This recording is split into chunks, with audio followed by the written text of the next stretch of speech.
A dance ends. A young woman disappears into the darkness beneath one of Shropshire's most famous landmarks. By morning, she is dead.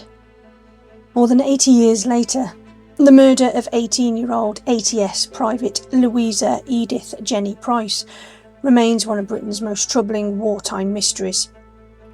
What happened beneath the Wrekin on the night of the 8th of September 1943? Who was the last person to see Louisa alive? And did the only man ever accused of her murder escape justice, or did investigators pursue the wrong suspect, while the real killer disappeared into history?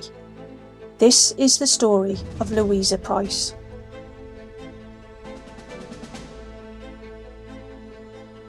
Louisa Edith Jenny Price, known to her family and friends simply as Lou, was born on the 13th of June 1925 in Birkenhead, Cheshire, the only daughter of John and Jenny Price. She grew up during the difficult interwar years and, like so many young women of her generation, saw her life transformed by the outbreak of the Second World War. According to contemporary reports, Louisa had worked as a bread delivery girl before deciding to join the war effort by enlisting in the Auxiliary Territorial Service, the women's branch of the British Army. By 1943, she was stationed near Wellington in Shropshire and had been serving for approximately 1 year. She was just 18 years old.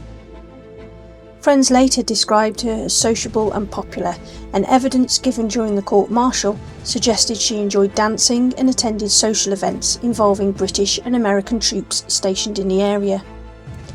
In many ways, she was exactly what wartime Britain had asked young women to be. She volunteered, served her country, and embraced a life far from home during a period of enormous uncertainty. Nothing about her story suggests she was destined to become the victim of one of the most controversial unsolved murders of the war.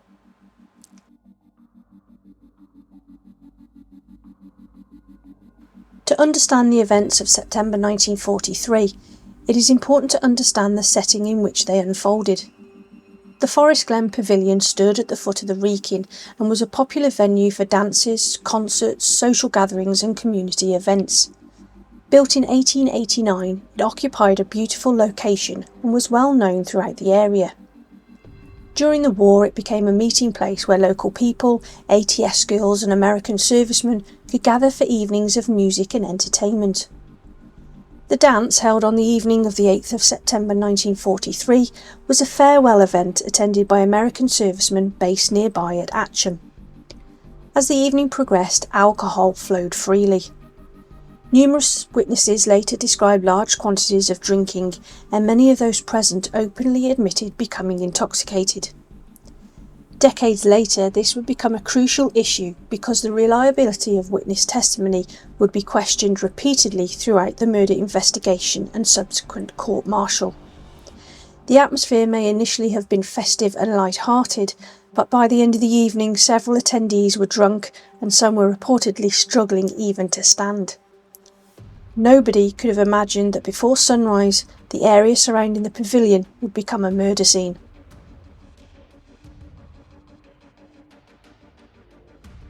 During the evening, Louisa mixed with fellow ATS girls and American servicemen. Several witnesses later recalled seeing her dancing and socialising throughout the night. Private Lily Bentley remembered Louisa sitting near the refreshment area and interacting with soldiers who approached their table. One soldier, known as Jimmy, reportedly asked for a kiss and received one before leaving. However, the most important witness would be ATS Lance Corporal Margaret Dixon. Dixon testified that at approximately 10 p.m.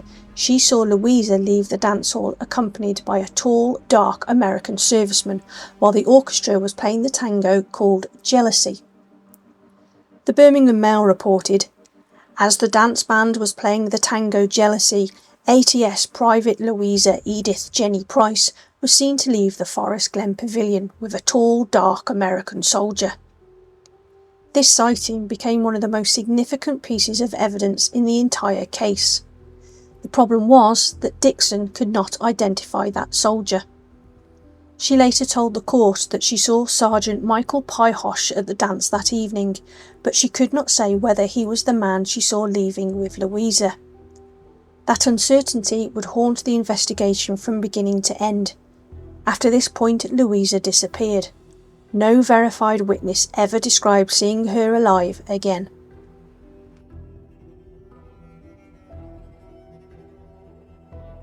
At approximately 7 o'clock on the morning of the 9th of September 1943, quarry workers travelling to their place of employment made a shocking discovery.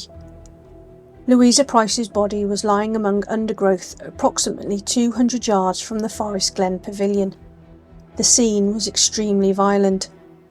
Detectives found blood spread across multiple locations, bloodstained stones nearby, and evidence suggesting the body had been dragged after the attack. The clothing she was wearing had been badly disturbed and damaged. The Daily Mirror reported, "Scattered beside them were her skirt ripped right down the seam, a torn brassiere and 4 large stones bearing blood marks." Detective Sergeant Taylor described finding blood concentrations, blood-stained rocks and indications that a heavy object had been dragged across the ground. Pathologist Dr. John Henry Foden later stated that scratch marks and injuries on Louisa's back suggested the body had indeed been dragged after death. The injuries to Louisa's head were catastrophic.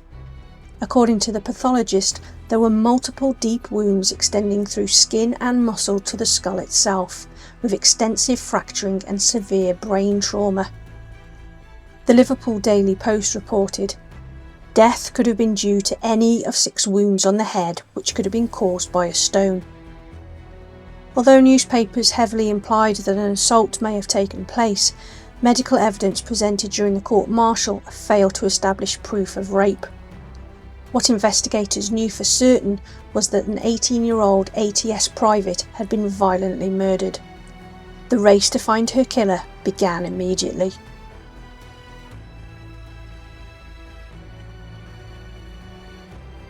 As investigators examined everyone known to have attended the dance, attention quickly focused upon 22-year-old American military policeman Sergeant Michael Pihosh of Cleveland, Ohio. The case against him was not built upon a confession, eyewitness identification, or a single decisive piece of evidence. Instead, detectives found themselves looking at a series of suspicious circumstances which appeared to point increasingly towards one man. The first concern arose from Pihosh's physical condition. When officers examined him, they observed an abrasion on his chin, scratches on his wrist and bruising on his legs. Detective Sergeant Taylor testified that Pihosh had 3 short scratches, apparently fresh, inside the right wrist and a series of small bruises between the knee and the ankle on each leg. Investigators believe these injuries might have been caused during a violent struggle. Pihosh offered a different explanation. Earlier in the evening, he had been involved in an accident involving an overturned beach wagon, and several witnesses confirmed that he had been thrown around when the vehicle crashed into a ditch. The defence would later argue that every injury observed by police could have resulted from the accident rather than from an attack on Louisa. However, the injuries were only part of the story. Police also discovered what appeared to be blood on Pihosh's clothing. Investigators examined his trousers, tie and tunic and found multiple stains which attracted immediate attention. The London Evening News reported, Police Inspector P. Durnall said he found a large patch of blood on Pihosh's trousers, and on the tunic sleeve were about 30 splash marks. For detectives investigating a murder involving massive blood loss, this appeared highly significant. Yet witnesses also stated that Pihosh had suffered facial injuries after the vehicle accident and had been seen bleeding from his chin and possibly his nose. One witness recalled seeing blood on his tie and chin shortly after the accident. The prosecution viewed the bloodstains as incriminating. The defence viewed them as entirely explainable. Then investigators made what seemed to be an even more damaging discovery. Near the scene of the murder, police recovered a khaki military handkerchief. Written on it were the numbers 04309. When officers obtained Pihosh's service number, they discovered that it ended with exactly those same 5 digits. The handkerchief also carried bloodstains. Forensic testing revealed that the blood belonged to Group O, the same blood group as Louisa Price. The prosecution argued that this was potentially one of the strongest pieces of evidence in the case. The defence countered by pointing out that military laundry systems frequently mixed items belonging to different soldiers and that servicemen regularly complained about receiving back the wrong clothing. Although the handkerchief was suspicious, the defence argued it was not conclusive. Yet investigators still had one more witness who seemed capable of placing Pihosh at the centre of the crime.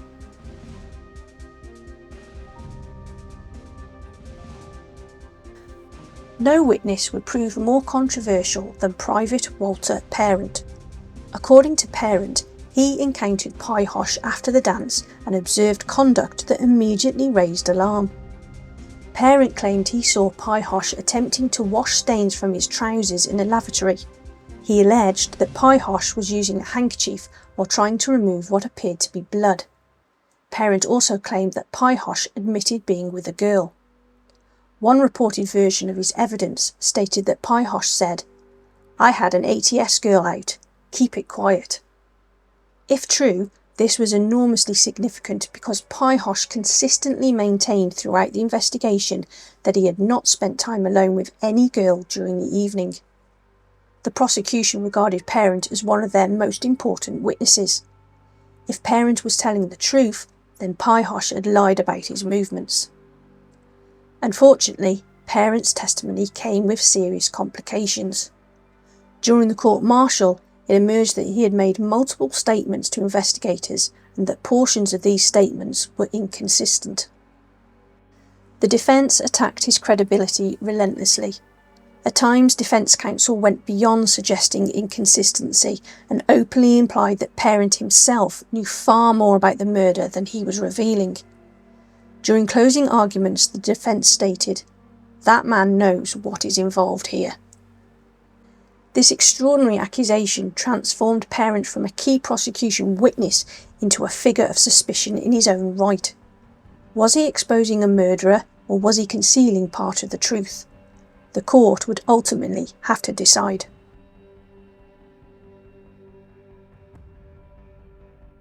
One of the most unusual aspects of the Louisa Price case is that despite the murder taking place in England and despite the victim being British, the man accused of killing her was never brought before a British judge or jury.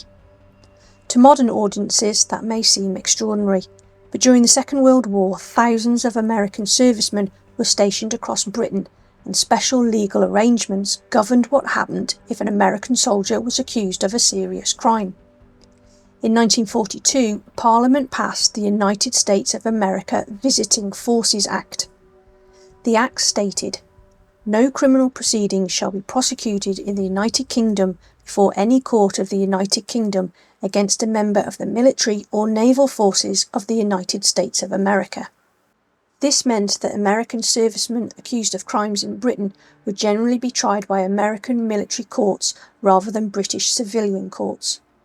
As a result, when Michael Pihosh was arrested, his fate would not be decided by a judge at Shrewsbury Assizes or before an English jury. Instead, he would face United States General Court-Martial.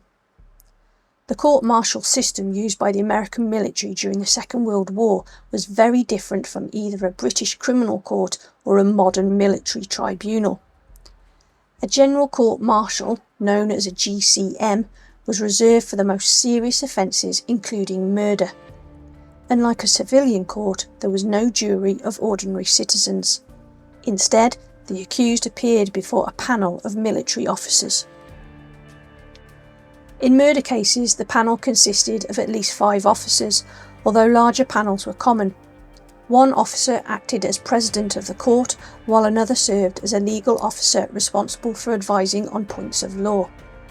The prosecution was presented by a trial judge advocate, while the accused was represented by defence counsel. The proceedings involving Michael Pihosh were held at an American military camp in Atcham and were heard by a panel consisting entirely of American officers. According to later accounts, the atmosphere was very different from that of a British courtroom.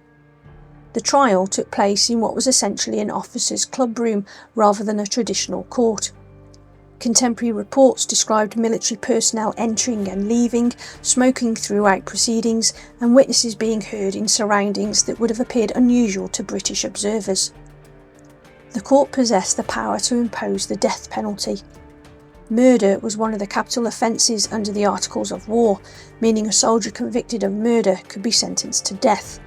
However, conviction was not automatic. The officers were required to deliberate in secret, and votes were cast by written ballot. For a murder conviction, a substantial majority was required, while a death sentence required unanimous agreement.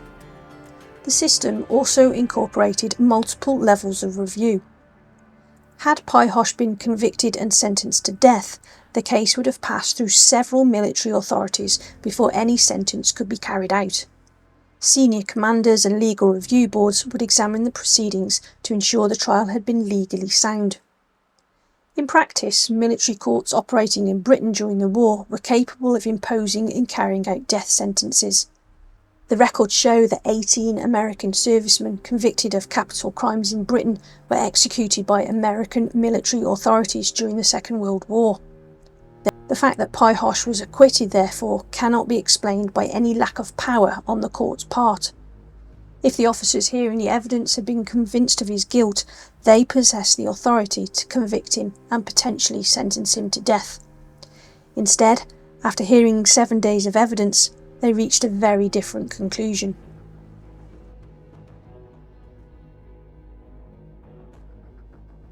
The trial began in November 1943 and lasted 7 days. The prosecution assembled every suspicious fact they could find. They presented evidence regarding the bloodstained clothing. They introduced the handkerchief carrying the final digits of Pihosh's serial number. They highlighted the scratches and bruises found on his body. They relied heavily on parents' evidence. They pointed out that blood matching Louisa's blood group had been found on the handkerchief. The prosecution argued that while any individual piece of evidence might be explained away, together they formed a compelling picture of guilt.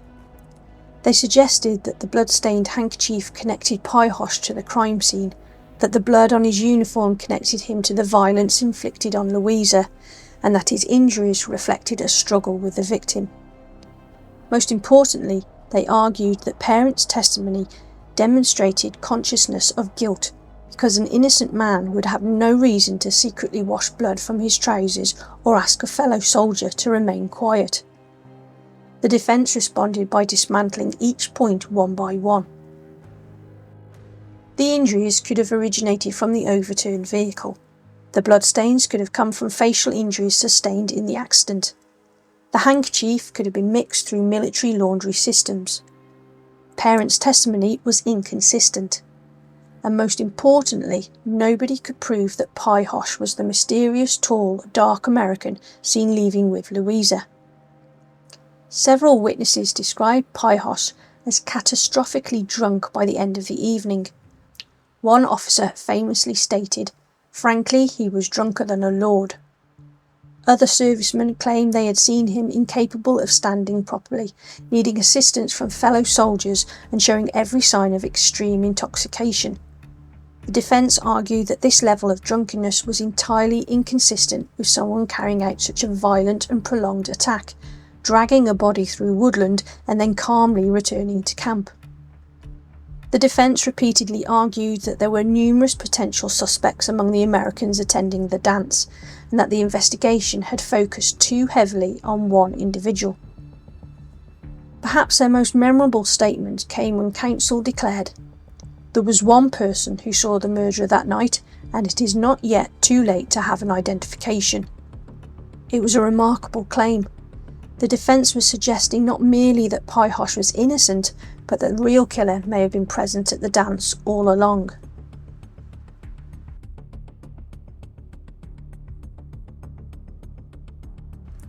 After 7 days of testimony, the court retired to deliberate. Just 2 hours later, the verdict was delivered. Michael Pihosh was acquitted. The Daily Mirror reported, Sergeant Michael Pihosh, the court acquits you of all specifications and charges.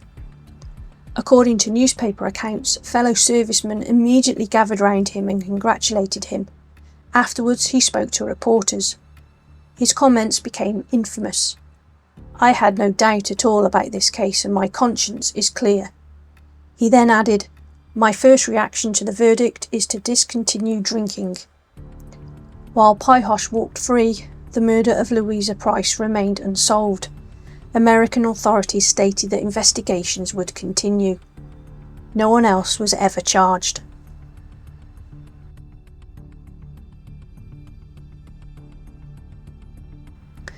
Looking back more than 80 years later, it becomes easy to understand why opinions remain divided.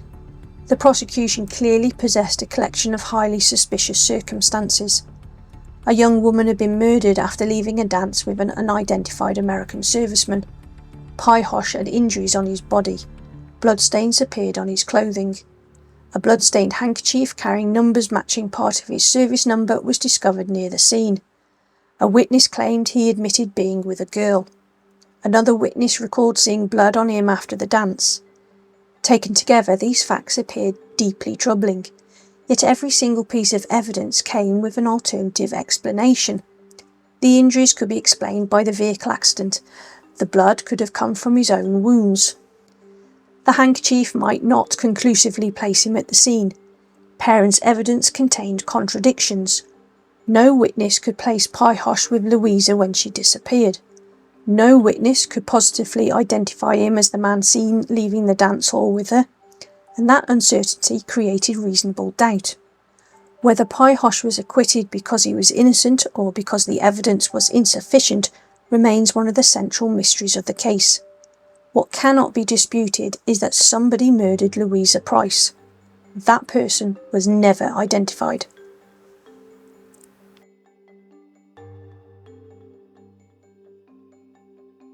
Today, Louisa Edith Jenny Price lies beneath a military headstone in Bebington Cemetery. Her inscription reads, "Loving memories, Lou. Memory is a golden chain that binds us, until we meet again." The Forest Glen Pavilion has long since disappeared from its original location. The wartime camps are gone, the witnesses have passed away, and nearly everyone connected to the case has become part of history. Yet the questions remain exactly where they were in September 1943. Who was the tall, dark American soldier last seen leaving with Louisa Price? Was Michael Pihosh a murderer who escaped justice, or was he an unfortunate suspect caught in a web of circumstantial evidence while the real killer slipped away forever? Did somebody at that dance know more than they ever admitted? And why, despite one of the largest murder investigations in wartime Shropshire, was nobody ever held accountable for the death of an 18-year-old ATS private? Perhaps what makes this case even more frustrating today is knowing just how differently such a murder would be investigated in the modern world. In 1943, detectives were limited to blood grouping, witness statements, medical examinations and circumstantial evidence. They could establish that blood belonged to a particular group, but they could not identify precisely whose blood it was. They could compare hairs under a microscope, but they could not extract a unique genetic profile. Much of the prosecution's case ultimately depended upon observations, recollections and testimony from people who had spent the evening drinking at a crowded wartime dance. Today the investigation would almost certainly look very different. Were any of the original exhibits ever preserved? Did the bloodstained handkerchief survive? Do the bloodstained stones still exist somewhere in an archive or evidence store? If they do, could modern forensic scientists recover DNA from them? If Louisa Price fought desperately for her life, as her injuries suggest she may have done, did she leave behind genetic evidence that science simply could not detect in 1943? Would modern DNA analysis have confirmed that Michael Pihosh was responsible, or would it have eliminated him entirely and pointed investigators towards somebody else? Would fingerprints, trace evidence, touch DNA or other forensic techniques available today have solved this case within days rather than leaving it unsolved for more than 80 years? Unfortunately, we may never know. If any evidence survives, its condition and whereabouts remain unknown. If it has been destroyed, then the opportunity to apply modern forensic science may be lost forever. What remains is an unsolved murder, a young woman whose life ended far too soon, and a mystery that continues to raise as many questions today as it did during the Second World War. More than 80 years later, Louisa Price's final journey beneath the shadow of the Wrekin remains one of Britain's most overlooked wartime mysteries. What do you think? Did the court-martial acquit the right man? Was Michael Pihosh guilty but impossible to convict beyond reasonable doubt? Or has the true killer remained hidden in plain sight ever since that September night in 1943? Let me know your thoughts in the comments below. If you've enjoyed this documentary, please like, subscribe and share the video. It really helps the channel and allows me to continue researching and telling the stories that history has forgotten. Until next time, this has been Woodside Walker.